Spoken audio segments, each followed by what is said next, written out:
Acusações e mais acusações. O mundo parece que respira acusações.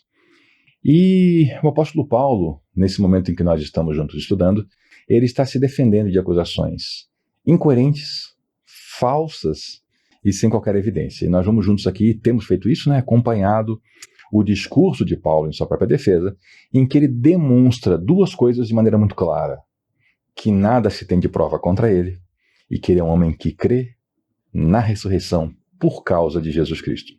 Olá, seja bem-vindo. Aqui nós estudamos a Bíblia e estamos agora prosseguindo nesse estudo, como já mencionei, a história do apóstolo Paulo, conforme nós lemos no livro de Atos dos Apóstolos. Abra comigo sua Bíblia. Estamos agora no capítulo 24 e agora a partir do verso 17.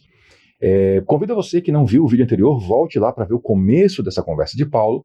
E o contexto aqui é o seguinte: tentaram matar Paulo em Jerusalém, tentaram fazer um linchamento público, e a tropa romana interveio, e aí mandaram Paulo para Cesareia, que era uma cidade, vamos dizer assim, um centro romano mais poderoso, para que Paulo fosse lá julgado, porque tinha um plano para assassinar Paulo em Jerusalém. E aí os romanos, como Paulo era cidadão romano, foram garantir a segurança dele. E agora aqui é o julgamento de Paulo diante do governador romano. Os governadores julgavam.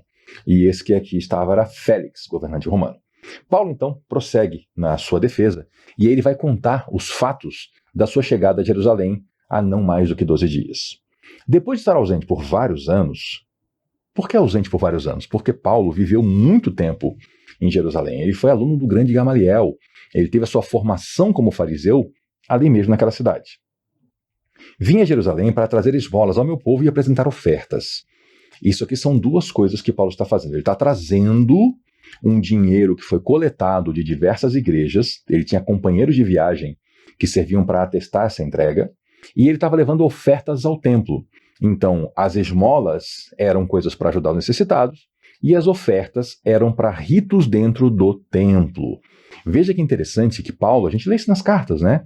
Ele faz uma arrecadação para os necessitados, mas ele pede que as igrejas que mandam a arrecadação mandem representantes para que certifiquem que o dinheiro foi entregue aos necessitados, né? Paulo, ele age com muita honestidade e transparência.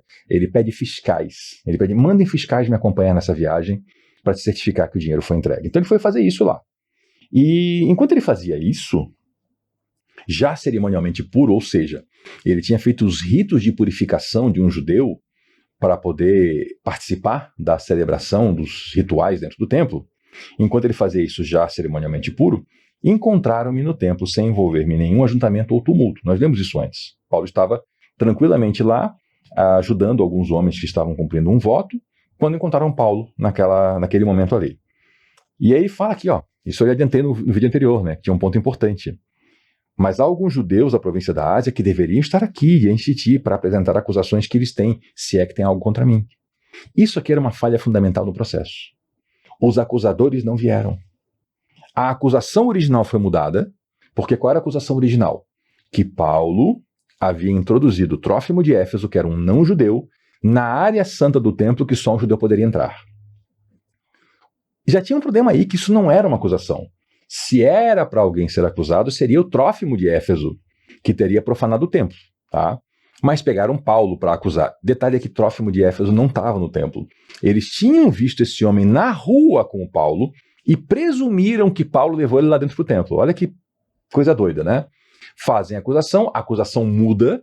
Nós vimos no vídeo anterior que a acusação foi Paulo profanou o templo, que para Paulo profanar o templo ele teria que fazer o quê? Levar um animal impuro, tomar a função do sacerdote, alguma coisa assim. E os acusadores não foram. E aí não podia ter esse processo sem a presença dos acusadores. Por isso que Paulo fala, tem uns da província da Ásia, que são judeus, né? Judeus da província da Ásia. A província da Ásia não é a nossa Ásia moderna, tá? Era uma região menor, era a província romana com esse nome. Deveriam estar aqui para apresentar a acusação, se é que tem algo contra mim. Porque não tinham, né? A acusação era furada. Furada porque seria não contra Paulo, seria contra Trófimo e fizeram uma confusão, né? Ou os que aqui se acham deveriam declarar que crime encontraram em mim quando eu fui levado perante o Sinédrio. Porque teve um julgamento perante o Sinédrio, uma presença de Paulo lá. E ele falou, e aí, qual foi o crime que o Sinédrio encontrou? Porque o Sinédrio, quando se reuniu para julgar Paulo, se você leu o texto ou viu o vídeo, Você sabe, o Sinédrio não chegou a um veredito. Na verdade, eles começaram a brigar entre eles, porque uma boa parte deles defendia Paulo. Então ele perguntou, que eles falem qual foi o crime que encontraram quando eu fui levado ao Sinédrio, a não ser que tenha sido isso. Quando me apresentei a eles, eu bradei, por causa da ressurreição dos mortos, estou sendo julgado hoje diante de vocês. E de fato, Paulo fez isso, e foi a hora que deu o caos no Sinédrio. Porque uma parte era de fariseus, que acreditavam na ressurreição, uma pequena parte era de saduceus, que negavam a ressurreição, e eles começaram a brigar entre eles. Então Paulo falou, e aí? Já teve uma passagem minha pelo Sinédrio. O Sinédrio não concluiu que eu havia cometido algum crime. E agora? Né? Me trazem aqui. E aí, nesse momento, Félix, ele tinha já um bom conhecimento do caminho, que era a igreja. Claro, governante romano, a igreja já tinha alguns anos de caminhada, ele sabia o que era a igreja. Ele tinha que saber a função dele, né? Então ele já conhecia. Ele adiou a causa. Ele falou, para, vamos adiar isso aqui. Só que ele não deu... Aí começam os problemas, né? Adiou por quê? Por que adiou o julgamento? Tem que ter uma causa. Aí ele fala assim, quando chegar o comandante Lísias, aí eu decido o caso de vocês. Só que tem um problema, ele não deu ordem para Lísias aparecer lá. Ele fez um adiamento sem causa. E nós veremos daqui a pouco o porquê que ele fez esse adiamento. Ele queria suborno.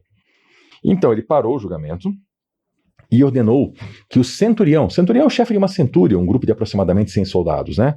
Que esse mantivesse Paulo sob custódia, mas que desse uma certa liberdade e permitisse que os seus amigos o servissem. Ou seja, Paulo estava ali, não estava livre para ir, mas também não era uma espécie de um prisioneiro, um bandido, né?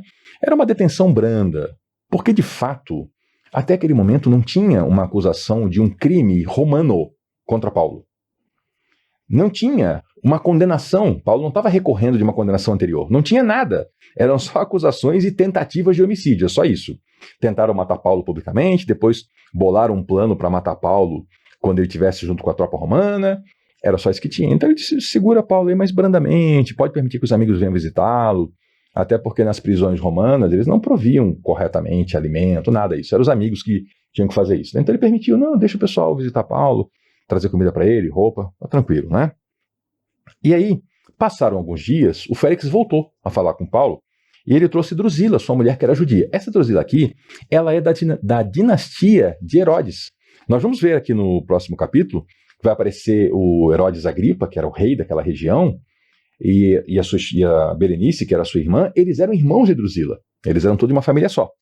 E ela era judia por quê? Porque o Herodes Agripa ele era parte judeu. Em parte ele não era, mas em parte ele era.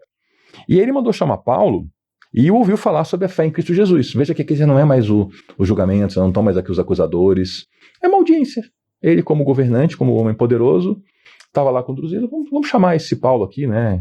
Você é judia e ele também é judeu. Vamos ver o que ele tem de interessante para falar. Foi mais ou menos assim. E ouviu falar sobre a fé em Cristo Jesus. Quando Paulo começou a discorrer sobre a justiça, olha só o que Paulo vai falar e aí dá um susto no homem. Paulo fala sobre justiça, sobre o domínio próprio e sobre o juízo vindouro. Aí Félix teve medo e falou, basta. Porque tem gente que acha que o cristianismo é uma visão bem equivocada, né? Especialmente quem não está no cristianismo, mas alguns que estão também estão bem perdidinhos, né? Acham que o cristianismo é uma religião assim, de tudo bonzinho, né? Eu já vi até, teve gente que veio aqui no meu canal comentar isso, né? Então, mas Deus não vai julgar ninguém, né? Ele é bonzinho. Não. Em nenhum lugar você lê que Deus é bonzinho. Você lê que Deus é bom. Ele é bom. E a bondade de Deus não dá espaço para a maldade. E Deus, sim, julga. Nós é que devemos não julgar, porque a Ele pertence o julgamento. Deus julga, sim. E aqui Paulo fala o quê? Sobre a justiça, sobre o domínio próprio e sobre o julgamento, o juízo vindouro. E aí é a hora que muita gente não gosta mais do cristianismo, porque achava assim que era uma religião bonitinha, bobinha, né, de tudo assim perfumadinho e floridinho, de anjinhos gordinhos, né, eu faço tudo diminutivo assim para realmente mostrar a bobeira disso. E não é nada disso. O cristianismo é a fé no Deus verdadeiro, que traz redenção ao homem pecador, porque o destino de todo ser humano era o juízo, o julgamento e a perdição. E é por causa da cruz que nós somos salvos. Mas haverá ainda assim julgamento? Sim, porque tem os que optam pelo outro caminho. Então, nesse momento, Félix parou. Basta por enquanto, pode sair. Quando eu achar conveniente, mandarei chamá-lo de novo. Porque não era conveniente naquele momento ouvir sobre o juízo vindouro. Ao mesmo tempo, ele esperava que Paulo lhe oferecesse dinheiro, pelo que mandava buscá-lo frequentemente e conversava com ele. Veja assim, não tinha uma acusação correta formulada contra Paulo. O julgamento era nulo por diversos motivos, o julgamento romano seria nulo por diversos motivos. A acusação mudou, os acusadores não compareceram. Ainda assim, ele segurou Paulo.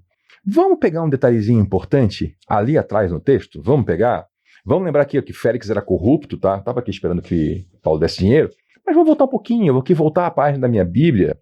E olha o que Paulo fala no verso 17. Depois de estar ausente por vários anos, vinha a Jerusalém. Ele veio para quê mesmo? Para trazer esmolas ao meu povo e apresentar ofertas.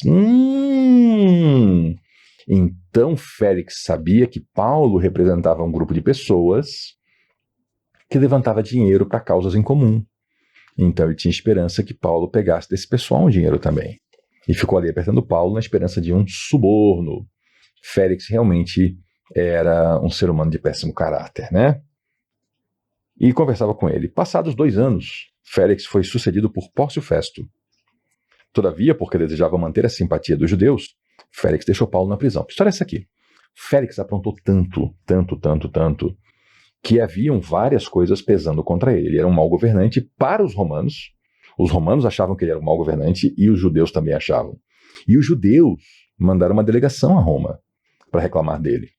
E ele estava para cair do governo, estava para cair em desgraça e perder sua posição social. Então, ele manteve Paulo preso ali como se fosse assim uma espécie de um agrado, né, para os judeus, para tentar manter uma simpatia, mas não deu certo. Os judeus foram lá, fizeram uma delegação, apresentaram acusações graves contra ele, e ele acabou, então, perdendo o seu cargo de governante romano, e assim encerrou a sua história aqui. Esse Félix, como tantos outros, né, foi alguém que usou o cargo de maneira indigna e acabou perdendo sua posição. E Paulo? Paulo seguiu preso. Veja que Paulo segue preso. Não só sem ter cometido crime nenhum, mas sem que se conseguisse formular uma acusação contra ele, sem que se apresentasse uma única prova, que a prova normalmente eram de testemunhas, e sem que, pelo menos, os acusadores comparecessem perante o juiz para apresentar a acusação, ou seja, tudo para anular o processo. Mas o que o Félix fez? Deixou Paulo preso na prisão. Assim concluímos o capítulo 24. Agradeço sua companhia, siga estudando sua Bíblia, siga lendo, e eu lhe redigo mais uma vez, se esse vídeo aqui, se esse conteúdo lhe ajudou, foi relevante para você, eu lhe peço só uma coisa: passe isso para alguém. E volte na próxima, porque aqui nós estudamos a Bíblia. Até lá.